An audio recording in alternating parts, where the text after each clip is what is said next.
diet. Dan setelah teman-teman mendapatkan data yang akurat, data yang akurat ini berarti adalah seperti yang saya sudah jelasin deh kayaknya di yang sebelumnya ya, seminar sebelumnya juga, berat badannya ditimbang setiap hari cukup 1 kali tapi setiap hari, sehingga teman-teman bisa rata-ratain berat badannya berapa.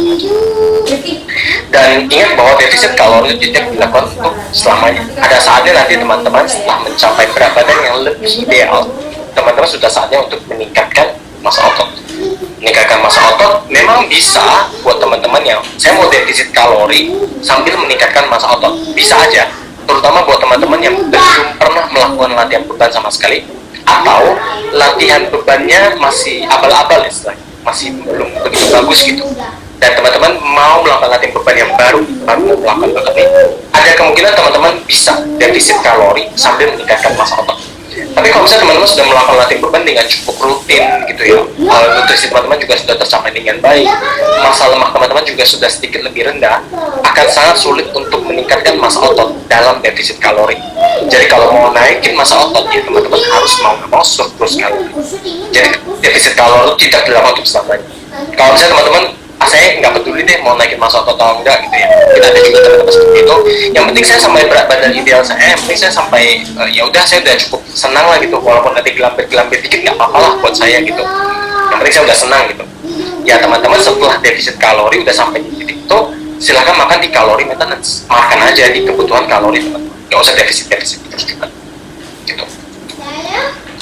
Next, intake protein harus cukup. Intake protein itu penting banget untuk diperhatikan, dan intake protein itu berbeda-beda sebenarnya untuk setiap orang.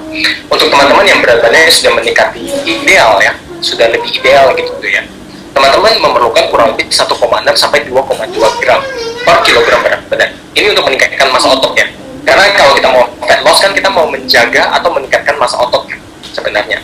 Nah kalau misalnya berat badannya sudah mendekati ideal, maka disaranin untuk jumlah proteinnya itu banyak, kurang lebih 1,6 sampai 2,2 gram per kilogram berat badan, kurang lebih 2 gram per kilogram berat badan. Jadi contohnya buat teman-teman yang berat badannya 60 kg, satu harinya itu harus makan sekitar 120 gram protein supaya bisa mendapatkan ya istilahnya menjaga atau meningkatkan massa ototnya. Kalau 2 gram sih biasanya untuk tujuannya meningkatkan massa otot. 120 gram protein itu kurang lebih sekitar 400 gram dada ayam sekitar. Nah ini teman-teman bisa cari sendiri. Jadi kayak protein, whey protein itu berapa. Nah kalau teman-teman berat badannya masih berlebih, masih overweight, BMI-nya atau mungkin obesitas gitu ya, protein teman-teman itu bisa lebih rendah, 1,2 sampai 1,5 gram itu cukup. Karena teman-teman masih punya cadangan lemak yang banyak. Ingat, cadangan lemak adalah cadangan energi. Jadi teman-teman walaupun istilahnya proteinnya sedikit, proteinnya akan digunakan untuk membangun massa otot. Nah energi lainnya dari karbohidrat, dari cadangan lemaknya itu akan digunakan untuk ya kehidupan gitu.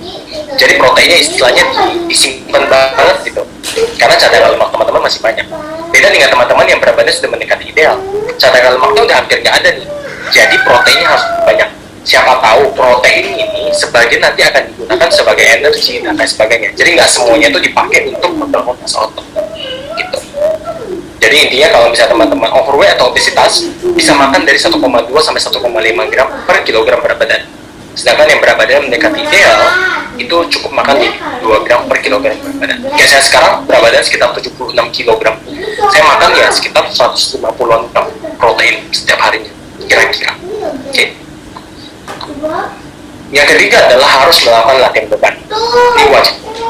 Buat teman-teman yang mau naikin massa otot, latihan beban itu wajib. Dan latihan beban prinsipnya adalah untuk meningkatkan massa otot ya, harus ada yang namanya progressive overload. Progressive overload adalah berarti beban yang kita berikan kepada tubuh kita itu harus meningkat seiring waktu. Jadi sering banget ada yang pertanyaan adalah, dok saya cuma beli dumbbell 2 kilo cukup nggak? Atau dok saya udah beli dumbbell sampai 10 kilo cukup nggak? Biasanya nggak cukup. Karena teman-teman kalau melakukan latihan beban dengan benar, suatu saat nanti dengan adanya progressive overload, 10 kg itu akan menjadi terlalu ringan. Dan kalau sudah terlalu ringan, istilahnya tubuh kita nggak punya alasan lagi untuk berkembang. Buat apa lagi? Buat tambah besar. Lalu 10 kilo aja sekarang udah kuat. Bener kan? Nah jadi memang harus selalu nambah beban. Makanya kenapa kalau ada akses ke gym itu lebih enak. karena di gym lengkap alat-alatnya, mesin-mesinnya juga tinggal pindah-pindahin aja dia dapat bebannya, dumbbellnya juga lengkap semua, barbellnya juga lengkap semua. Itulah juga kenapa orang-orang tuh beli spot rack di rumah, home gym itu lengkap, ada berapa banyak plates, 20 kilo, 15 kilo, 10 kilo, ya karena memang harus naikin terus progressive overload. Ini penting banget. Dan mungkin teman-teman ada juga kayak, ya saya sekarang belum bisa ke gym, saya juga belum mau punya home gym saya di rumah, saya cuma mau mulai dulu nih dengan menggunakan body weight saya, tetap bisa. Jadi yang dilakukan dari progressive overload terutama untuk body weight ya, untuk berat, untuk menggunakan latihan dengan menggunakan badan kita doang ya, itu adalah mempersulit gerakannya. Contohnya mungkin teman-teman sekarang nggak semuanya bisa melakukan push up yang full di lantai ya. Teman-teman bisa mulai dari incline push up. Jadi pegangannya itu di meja atau pegangannya mungkin di atas kursi gitu, sehingga tumpuannya lebih tinggi. Ini lebih mudah. Mungkin sekarang teman-teman cuma bisa melakukan 8 repetisi. Tapi seiring dengan waktu pasti akan bertambah 10 repetisi, 12 repetisi, dan saat teman-teman sudah lebih terlalu ringan, misalnya udah bisa sampai 100 kali gitu ya, itu udah terlalu ringan, sudah saatnya teman-teman meningkatkan kesulitannya, mungkin push up-nya lebih rendah lagi, atau mungkin knee push up, jadi push up di lantai tapi menggunakan tumpuannya adalah lutut, seperti itu. Jadi harus naik terus progressive overload, jadi yang penting sekali untuk latihan beban. Dan latihan beban juga harus dilakukan dengan melatih seluruh otot utama tubuh. Jadi nggak cuma misalnya ya latihan lengan doang gitu ya, buat teman-teman yang cowok ya, atau mungkin cewek cuma latihan kaki doang gitu, enggak. Jadi kita harus melatih seluruh otot utama tubuh. Dada harus dilatih, bahu harus dilatih, kaki, lengan, otot perut juga harus dilatih, istilahnya untuk stabilisasi core-nya ya, otot pinggang, punggung, semuanya harus dilatih. Yang keempat, istirahatnya harus cukup. Istirahatnya kurang lebih ya 7-9 jam setiap malam gitu, dan ada rest day. Jadi nggak setiap hari latihan terus gitu, nggak bagus juga kan? Jadi memang sebaiknya ada rest day-nya, ada waktu untuk istirahat. Kalau saya sendiri latihannya biasanya adalah 5 kali 1 minggu. 5 kali ini semuanya adalah latihan beban. Saya ada 2 hari di mana ini adalah active rest day sih buat saya. Jadi di 2 hari ini saya memang nggak latihan beban, tapi saya melakukan latihan yang lebih rendah intensitasnya, kadang yoga, kadang jalan santai. Istilahnya adalah saya melakukan latihan yang lebih ringan aja gitu, yang supaya tubuh saya bisa beristirahat. Tapi ini penting sekali, ada rest day-nya, dan juga cukup, itu penting sekali karena proses pembentukan otot, proses pembakaran kalori juga, proses pemulihan tubuh itu dilakukan pada saat kita beristirahat. Seperti kalau misalnya handphone ya, ini analoginya suka saya pakai sekarang ya. Seperti kalau misalnya handphonenya bagus nih, iPhone 13 misalnya baru beli, baru pre-order gitu ya, belum sampai ya. Nggak mungkin nggak teman-teman misalnya iPhone-nya 13 bagus gitu, cakep, tapi teman-teman pakai colokan adaptor dan kabel yang abal-abal gitu ya, KW-KW yang cuma 5.000 gitu, ada kabel adaptor 5.000, nggak ada ya, yang udah hancur-hancur gitu, yang beresiko membuat baterai handphone teman-teman itu rusak gitu. Nggak mungkin kan? Pasti teman-teman akan menggunakan adaptor yang asli, kabelnya juga yang bagus. Kalau mau cari yang fast charge, harus cari yang ori nih, nggak boleh pakai abal-abal nih, supaya handphonenya baterainya awet, cukup. Istirahatnya juga harus berkualitas. Okay. Nah, sering teman-teman yang mau melakukan fat loss mungkin mikirnya adalah ya harus kardio gitu, harus menurunkan berat badan, harus menurunkan massa lemak ya dengan kardio, nggak bisa dengan beban. Dari satu penelitian baru itu saya nggak masukin lagi sih, mohon maaf ya, karena masih baru banget sih, baru 1-2 hari lalu saya cek kemarin tuh ditemukan bahwa resistance training, latihan beban itu juga sebenarnya bisa menyebabkan pembakaran lemak, nggak cuma kardio doang gitu. Dan fokus kalau bisa kita melakukan kardio, fokusnya adalah ya untuk kesehatan jantung dan untuk meningkatkan endurance, untuk meningkatkan stamina kita, dan bukan untuk membakar kalori lebih banyak lagi. Oke, karena kita sudah menciptakan defisit kalori dari ingat makan kan sebenarnya. Dan olahraga nomor 3 dan 5 ya, sebaiknya memang tidak disangkut pautin dengan membakar kalori lebih banyak, karena akan membangun mindset yang transaksional antara olahraga dan diri kita. Jadi kalau misalnya kita mau makan lebih banyak, kita harus olahraga lebih banyak. Kalau misalnya saya udah olahraga lebih banyak, maka saya berhak makan lebih banyak. Mindset seperti ini yang membuat hubungan kita dengan olahraga itu menjadi kurang baik, transaksional banget jadinya, dan itu yang sebaiknya dihindari. Jadi kalau teman-teman mau melakukan kardio, lakukanlah untuk kesehatan jantung dan stamina teman-teman. Dan karena fokusnya mau membakar lemak, intensitasnya biasanya lebih rendah.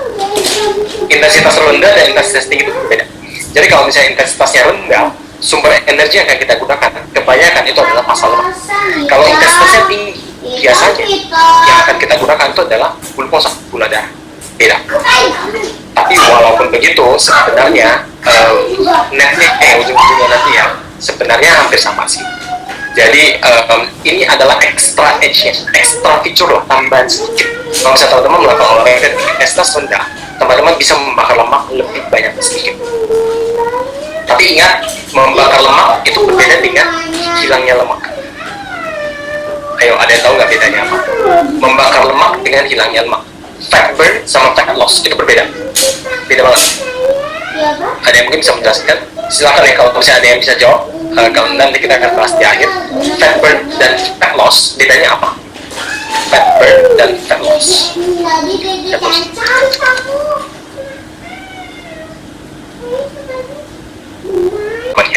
Nomor 6, yang penting belajar untuk menikmati prosesnya sedikit demi sedikit, sedikit demi sedikit, dan konsistensi daripada kesempurnaan. Nggak perlu sempurna terus setiap hari, kayak nggak harus makannya setiap hari tuh bagus gitu. Hari ini pokoknya setiap hari saya harus defisit terus gitu. Protein saya harus tepat terus setiap hari harus 150 gram, 150 gram, 150 gram, nggak harus seperti itu. Kalau kadang-kadang teman-teman lagi malas makan, kerjaan yang banyak banget, protein cuma masuk 100 gram misalnya gitu ya, ya nggak apa-apa gitu. Besoknya kembali coba capai targetnya lagi, sedikit demi sedikit.